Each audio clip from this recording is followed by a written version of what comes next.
The hidden dangers of sleep. Why you should think twice before catching those Z's. Sleep, often touted as a vital aspect of human health, may not be as beneficial as we think. In fact, excessive sleep can lead to a multitude of negative consequences that can impact our physical and mental well-being, relationships, and productivity. Sleeping too much can weaken your immune system, making you more susceptible to illnesses.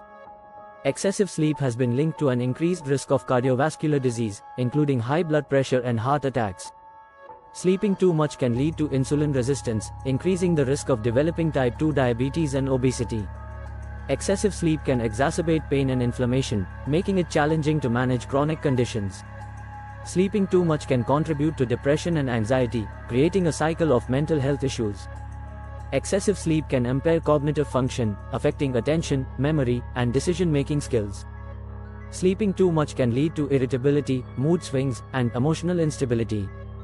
Excessive sleep can lead to social isolation, straining relationships with family and friends. Sleeping too much can cause you to miss important events, appointments, and experiences. Excessive sleep can disrupt communication patterns, leading to misunderstandings and conflict. Sleeping too much can significantly impact work performance, leading to lost productivity and economic burdens. Excessive sleep can hinder career advancement, causing missed opportunities and stagnation. The economic impact of excessive sleep can lead to financial struggles and stress. While sleep is essential for human health, excessive sleep can have far-reaching consequences that affect our physical and mental well-being, relationships, and productivity. By being mindful of our sleep habits and finding a balance that works for us, we can mitigate these risks and lead healthier, happier lives. Remember, it's essential to prioritize wakefulness and make the most of our time.